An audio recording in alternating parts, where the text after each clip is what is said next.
विश्व 24 न्यूज हर पल आपके साथ। भारतीय जनता पक्ष इंदापूर तालुक्याचे अध्यक्ष ॲडव्होकेट शरद जामदार, त्याचप्रमाणे शहराचे अध्यक्ष शकीलबाई, उपस्थित सर्व पदाधिकारी ज्यांची आम्ही आज इंदापूर तालुका पक्षाच्या प्रवक्तेपदी निवड केली हे आमचे बाबा महाराज काटोडे आणि सर्व उपस्थित पत्रकार माझे सहकारी। आज आम्ही भारतीय जनता पक्षाचा कार्यकर्त्यांचा सुसंवाद नुकताच इंदापूर तालुक्यामध्ये घेतला आणि जवळपास 800 ते 1000 कार्यकर्ते जवळपास फक्त निरोपावर आज या ठिकाणी उपस्थित राहिले।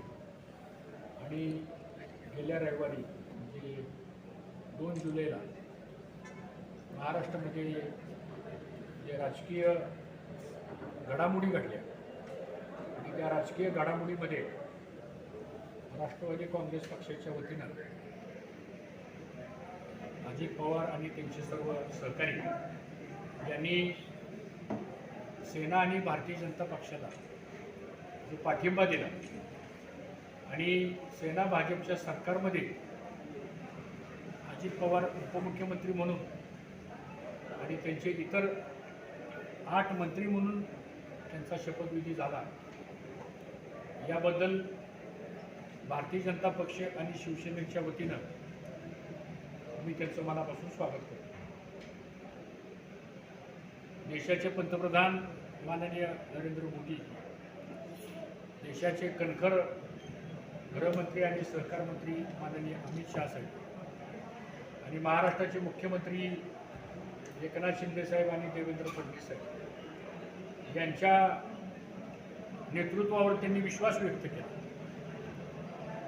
आणि 2024ला होणाऱ्या लोकसभा आणि त्यानंतर होणाऱ्या विधानसभेच्या निवडणुकीमध्ये पुन्हा एकदा भाजप, सेना आणि अजित पवारांच्या रूपाने आलेल्या राष्ट्रवादी काँग्रेस पक्षाच्या सहकार्यातून पुन्हा एकदा सरकार आपलं महाराष्ट्रामध्ये आणि केंद्रामध्ये मजबूतीने येईल याचा मला मनापासूनचा विश्वास आहे। एक गोष्ट निश्चित आहे की गेले वर्षभर मुख्यमंत्री, उपमुख्यमंत्री यांनी जे काम केलं महाराष्ट्रामध्ये आणि गेले 9 वर्ष नरेंद्र मोदी साहेबांसारखं विश्वव्यापी नेतृत्व ज्यांनी देशपातळीवर, आंतरराष्ट्रीय पातळीवर काम केलं, अशा नेतृत्वावरती विश्वास व्यक्त अजित पवार जे उपमुख्यमंत्री झालेले ते आणि त्यांच्या सर्व टीमने जो विश्वास व्यक्त केला, याचा अर्थच एक होतो की समाजामध्ये काही लोक असा गैरसमज करत होते की भारतीय जनता पक्ष किंवा शिवसेना ही शेतकऱ्यांच्या विरोधात आहे, ती दलितांच्या विरोधात आहे, ती अल्पसंख्याकांच्या विरोधात आहे। अशा प्रकारच्या काही वल्गना काही लोक हेतुपुरस्पर युतीबद्दल, पक्षाबद्दल गैरसमज करत होते। परंतु आता या सर्वांनी आमच्या सरकारमध्ये सहभाग झाल्यामुळं मला असं वाटतं ही जी स्पष्टता ही आता क्लिअर झालेली आहे की भारतीय जनता पक्ष हा सबका साथ, सबका विकास आणि सबका विश्वास याच भूमिकेतून येणाऱ्या आगामी काळामध्ये ह्याची वाटचाल होणार। आज सरकार मजबूतीने काम करते। आम्हाला विश्वास आहे की ह्या सरकारच्या माध्यमातून इंदापूर तालुक्यातले जे काही महत्त्वाचे एक 7-8 प्रश्न आहेत, ज्या प्रश्नामध्ये मागच्याच एक महिन्यापूर्वी लाकडी लिंबू उपसा सिंचन योजनेची 295 कोटीचं टेंडर फायनल झालेलं आहे। त्या दुष्काळी भागातल्या 11-12 गावांच्या 10,000 हेक्टरला बारमाही पाणी मिळणार आहे। त्याचबरोबर मुळशी धरणातलं आणि टाटाच्या मुळशी धरणातला पाण्याचा काही हिस्सा हा दौंड आणि इंदापूरला आणण्याच्या संदर्भात सुद्धा वरिष्ठ पातळीवरती काही चर्चा झालेली आहे। त्याचबरोबर उजनीमधलं प्रदूषित पाणी की ज्यामुळं नदीकाठच्या बॅकवॉटरच्या अनेक लोकांच्या आरोग्याचा प्रश्न आहे, तोही प्रश्न निकाली काढण्याचं ठरवलं आहे. नीरा नदीवरती तावशीपासून नरसिंहपूरपर्यंतचे जे बंधारे आहेत ते आम्ही मंत्रिमंडळात असताना कैलासवासी मोठे भाऊ असताना जे बंधारे झाले होते त्या बंधाऱ्याचे पण काही दुरुस्त्या काही नव्याने बंधारे करण्याचा पण प्रस्ताव हा दिला गेलेला आहे. खडकवासला कालव्यातून जास्तीचं पाणी इंदापूरला कसं मिळेल आणि पुणे लगतचा शहरातून जाणारा जो कालवा आहे तो टनेलद्वारे 1200 कोटी रुपये टनेलद्वारे खर्च करून हडपसरपर्यंत जुना मुळा मोठा कालवा जो आहे तो एक्सप्रेस फीडर आपण केलेला आहे आणि डायरेक्ट पाणी इंदापूरच्या तरंगवाडी तळ्यापर्यंत कसं येईल या दृष्टीनं सुद्धा या सरकारच्या माध्यमातून आमचे प्रयत्न चालू आहेत. मालोजीराजेंची इंदापूरची गडी हा इंदापूर तालुक्यातला स्वाभिमान आहे, महाराष्ट्राचा स्वाभिमान आहे, देशाचा स्वाभिमान आहे आणि म्हणून मालोजीराजेंच्या गडीचं संवर्धन करण्याकरता म्हणून सुद्धा एक आर्किटेक्ट नेमलेला आहे. त्या गडीची मोजणी झालेली आहे, त्याची कागदपत्र तयार केलेली आहेत आणि मुख्यमंत्र्यांच्या स्तरावर उपमुख्यमंत्र्यांच्या स्तरावर मालोजीराजेंच्या गडीला सुद्धा भरीव निधी हा उपलब्ध केला जाईल. MIDC मध्ये काही उद्योग अजून आणायचे आहेत आपल्याला. स्टार्टअप इंडिया, मेकअप इंडिया या माध्यमातून या MIDC मध्ये उद्योग आणून या इंदापूर तालुक्यातल्या हजारो बेरोजगारांना तरुणांना दोन हाताला काम देण्याची संकल्पना या महायुती सरकारच्या माध्यमातून आपल्याला राबवायची. त्याचबरोबर रस्त्यांची काय अपूर्ण कामं असतील किंबहुना जलसंधारणाची कामं असतील तर या सगळ्या कामांच्या प्रश्नाच्या बाबतीमध्ये सुद्धा निश्चितपणानं या सरकारच्या माध्यमातून आम्ही मदत करतोय. पोलीस स्टेशन्स वाढवण्याच्या बाबतीतला प्रश्न आहे, पोलीस संरक्षणाची संख्या वाढवण्याच्या संदर्भातला प्रश्न आहे, नव्याने काही सबस्टेशन्स करण्याच्या बाबतीतला प्रश्न आहे. असे अनेक विषय जे आहेत की जी सगळी कामं मागं थांबली होती पण गेल्या वर्षभरामध्ये आपलं सरकार आल्यामुळं आणि आता तर डबल इंजिन सरकार आहे, पुन्हा अजून एक इंजिन आम्हाला मिळालं आहे आता हे तिसरं त्या ह्याच्यामध्ये. त्यामुळं ही सगळी कामं गतिमानतेनं महाराष्ट्रामध्ये होतील, त्याचा फायदा इंदापूर तालुक्यातल्या जनतेला जास्तीत जास्त देण्याचा आमचा निश्चितपणानं प्रयत्न राहणार आहे. आज आपल्या तालुक्यामध्ये दोन प्रश्न होते आमच्या अडचणीचे, कर्मयोगी सहकारी साखर कारखाना आणि नीरा भीमा सहकारी साखर कारखाना. त्याची ऑर्डर पण माझ्याकडे आता या ठिकाणी आहे. तर कर्मयोगी साखर कारखान्यांना जवळपास 150 कोटी रुपये आणि नीरा भीमा सहकारी साखर कारखान्यांना सुद्धा 75 कोटी रुपये हे माननीय अमित शहा साहेब यांनी दिल्लीतून आपल्याला शेतकऱ्यांच्या करता मदत केलेली आहे. देवेंद्र फडणवीस साहेबांनी मदत केलेली आहे. त्यामुळे आता जे काही ऊस उत्पादक शेतकऱ्यांचे प्रश्न होते ते आता मार्गी लागलेले आहेत. लवकरच आम्ही कर्मयोगी कारखाना नीरा भीमा कारखान्याचं इथेनॉलचं एक्सपान्शन पण आम्ही करणार आहे. ती बातमी नंतर आपल्याला दुसऱ्या ह्याच्यामध्ये सांगेल. एकंदरीत आता आपला दूध संघ हा गेले 2 वर्ष झाला आपण चालू केला.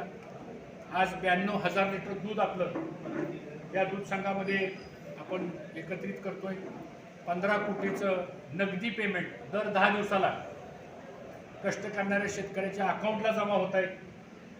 त्याचबरोबर नव्याने अंगणवाडी सेविका, अंगणवाडी मदतनीस, मुख्यमंत्री ग्राम सडक योजना, पंतप्रधान ग्राम सडक योजना.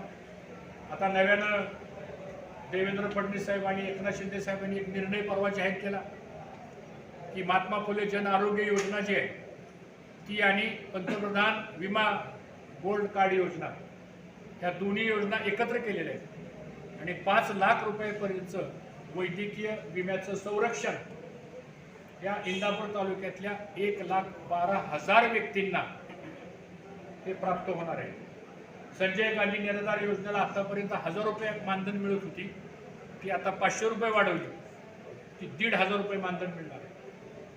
त्यानंतर शासन आपल्या दारी हा कार्यक्रम माननीय मुख्यमंत्री एकनाथ शिंदे साहेबांनी फडणवीस साहेबांनी हातामध्ये घेतला. आज 60,000 पेक्षा अधिक लाभार्थी या इंदापूर तालुक्यामध्ये त्याचे दाखले वगैरे सगळे तयार आहेत. भिगवण, मदनवाडी, संसर, इंदापूर, इतर सनदीच्या बाबतीतला काही विषय होता, येणे करण्याच्या बाबतीतला, तो पण विषय मार्गी लागलेला आहे. या इंदापूर तालुक्यामध्ये प्रत्येकाच्या 7 बाऱ्यावर पोट खराब हा एक भाग असतो. कोणाचा 5 गुंठ पोट खराब असेल, कोणाचा 10 गुंठ पोट खराब असेल, तर 5,500 एकर क्षेत्र हे इंदापूर तालुक्यातलं पोट खराब होतं. आणि आम्ही विखे पाटील साहेबांना विनंती केली, त्यांनी एक आदेश काढला जिल्हाधिकाऱ्यांना. आणि मला सांगायला आनंद वाटतो की या तालुक्यामध्ये एका ऑर्डरनी 5,500 एकर क्षेत्र हे पोट खराबाला कंस केला आणि ते वैतीखाली आले. म्हणजे 5,500 एकर क्षेत्र हे वैतीखाली आलं. आता त्याला बँकेचं कर्ज मिळू शकतं, त्याला त्यातनं शासनाला पण शिक्षण कर, काळीपट्टी, रोजगार हमी मिळू शकते. अशा पद्धतीचा सुद्धा निर्णय, असे अनेक निर्णय आहेत की मला असं वाटतं हे निर्णय या माध्यमातून आपण केलेले आहेत. आणि म्हणून आजची महाराष्ट्रामधली राजकीय परिस्थिती जर पाहिली तर येणाऱ्या लोकसभेच्या निवडणुकीला 48 जागा आहेत. आमच्या कार्यकर्त्यांना प्रश्न पडला की ही महायुती कशी काय झाली. ही 2च कारणासाठी झाली. पहिलं कारण म्हणजे की सन्मान्य अजितदादा पवार आणि त्यांच्या सर्व सहकाऱ्यांनी मोदी साहेबांचं, एकनाथ शिंदे साहेबांचं, देवेंद्र फडणवीसांचं नेतृत्व त्यांना मान्य झालं आणि मग ते सत्तेत सहभागी झाले. हे एक कारण. दुसरं महत्त्वाचं कारण असं आहे की 24 मध्ये येणाऱ्या लोकसभेच्या निवडणुका 48 जागा आहेत. त्या 48 पैकी किमान 45 जागा हे आम्ही महायुतीच्या निवडून आणू आणि तिसऱ्यांदा देशामध्ये नरेंद्र मोदींना पंतप्रधान करायचे.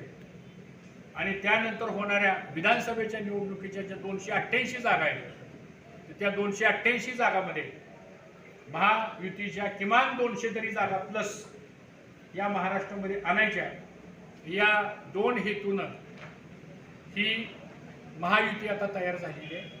त्यामुळे मी त्यांचं स्वागत करतो आणि या सरकारचा जास्तीत जास्त उपयोग, फायदा विकास कामांच्या बाबतीमध्ये हा इंदापूर तालुक्यात कसा होईल या दृष्टीने आमचा सर्वांचा प्रयत्न राहणार. भाऊ, आतापर्यंत आपले विरोधक BJP पक्षाला जातीयवादी पक्ष म्हणून संबोधत होते. आता तेच BJP पक्षामध्ये हे झालेलं आहे, सरकारमध्ये आलेलं आहे. त्याबद्दल तुमची काय भूमिका? म्हणजे त्यांनी आता हे मान्य केलं की भारतीय जनता पक्ष हा जातीयवादी पक्ष नाही. म्हणून ते आता आले तर आम्ही त्यांचं स्वागत केलं.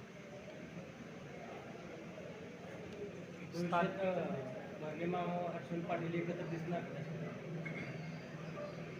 ही युती महाराष्ट्राच्या स्तरावर झालेली आहे आणि मला असं वाटतं की आमच्या सत्तेमध्ये ते सहभागी झाले, त्यामुळे आता ते सत्तेमध्ये आमच्याबरोबरच काम करतात.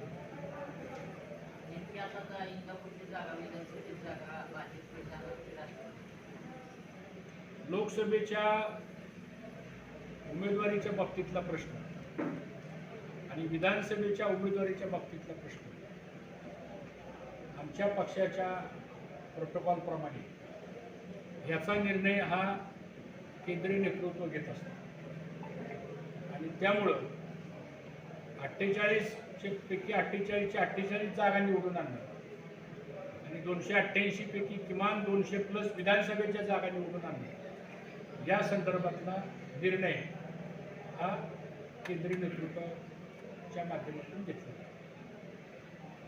स्थानिक स्वराज्य संस्थेच्या निवडणुका महायुतीद्वारे करणार. आता या संदर्भामध्ये आता तर नव्यानंच ती गेले 5-6 दिवस झाला आमच्या सरकारमध्ये आले. आता ह्याच्यामध्ये वरिष्ठ पातळीवरती चर्चा होईल. मागच्या 4-5 दिवसामध्ये उपमुख्यमंत्री देवेंद्र फडणवीस साहेबांची माझी पण या विषयावर चर्चा झाली. प्रदेशाध्यक्ष चंद्रशेखर बावनकुळे साहेबांच्या बरोबरही चर्चा झाली. त्यानंतर पालकमंत्री चंद्रकांत दादांच्या बरोबर चर्चा झाली आणि इतर जे काही आमचे आशिष शेलार वगैरे भारतीय जनता पक्षाचे जे राज्यस्तरावरचे नेते आहेत त्या सर्वांशी आमची चर्चा झाली. तर त्याबद्दल वरिष्ठ पातळीवरती निर्णय होईल. अजितदादांचं स्वागत केलं, अभिनंदन केलं. आता ते आमच्या सरकारमध्ये आले, त्याचं आम्ही स्वागतच केलं. तुमची इच्छा असली तर आम्ही त्यांना इथे सत्काराला बोलू.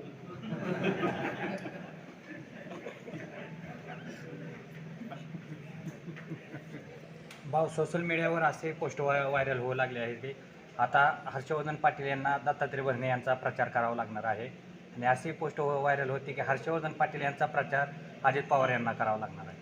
नेमकं याबद्दल तुमची प्रतिक्रिया? त्याचं असं आहे की मगाशी त्याचा उल्लेख केला, भारतीय जनता पक्ष हा राष्ट्रीय पक्ष आहे आणि भारतीय जनता पक्षाची ताकद ही आता विश्वव्यापी झाली आणि ह्या पक्षाच्या प्रमुख नेतृत्वाने हा निर्णय घेतला.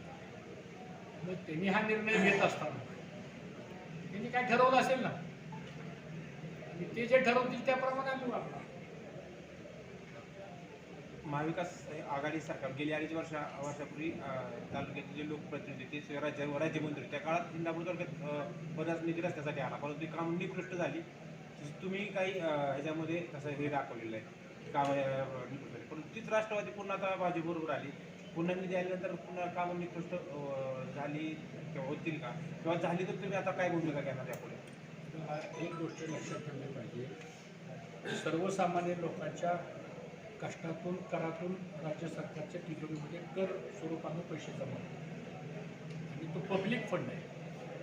तो योग्य कामासाठी आणि योग्य कारणासाठी खर्च झालाच पाहिजे आणि तो जर होत नसेल तर त्या संदर्भामध्ये निश्चितपणानं आम्ही आमची भूमिका मांडू.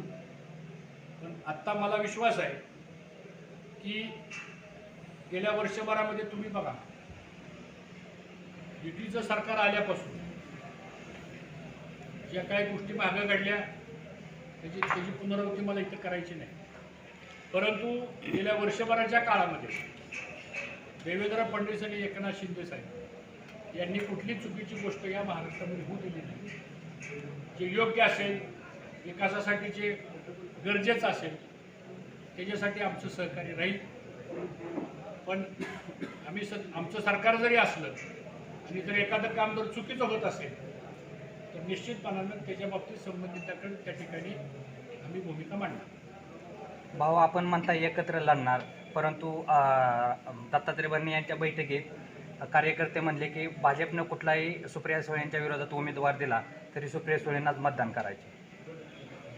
मला असं वाटतं तो त्यांच्या आता पक्षातला अंतर्गत प्रश्न आहे. त्याची स्पष्टता आणि त्याचं उत्तर त्यांच्याकडून तुम्ही घेतलं तर बरोबर होईल, कारण तो काय आमच्या पक्षाशी संबंधित प्रश्न आहे. त्यामुळे जे कोणी असं म्हणलं असतील त्यांच्याशी विचारा किंवा त्यांच्या नेत्याशी विचारा की असं म्हणतात तुमची भूमिका काय.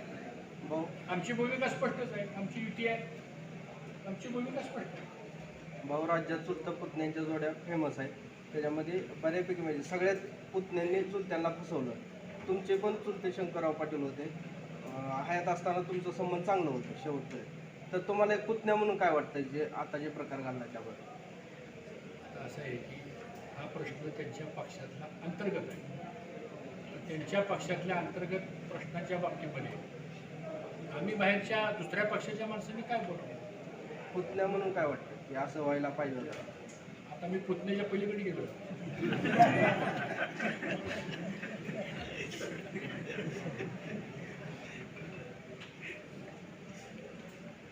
अजून काय प्रश्न कोणाचे काय? भविष्यात श्रेयवाद राहणार का? हा विकास निधी मी आणला, तोच विकास निधी ते म्हणतात की मी आणला, हा भविष्यात श्रेयवाद राहील का? इंदापूर तालुक्याच्या राजकारणामध्ये माझी ही 4थी पिढी आहे. आम्ही सार्वजनिक जीवनामध्ये काम करणारे कार्यकर्ते. कुठलंही काम आम्ही श्रेयवादासाठी कधी करतो. एखादं काम आम्ही केलं नसेल तर आम्ही कधी म्हणत नाही की हे काम आम्ही केलं. मला असं वाटतं श्रेयवादापेक्षा सुद्धा माझा फोकस पॉईंट ह्या तालुक्याचा जास्तीत जास्त विकास झाला आणि लोकांना सगळं माहीत असतं कोण काम करतं कोण काम करतं. त्यामुळं श्रेयवादाच्या वादात राहण्यापेक्षा विकास कसा होईल या दृष्टीने माझा प्रयत्न आहे.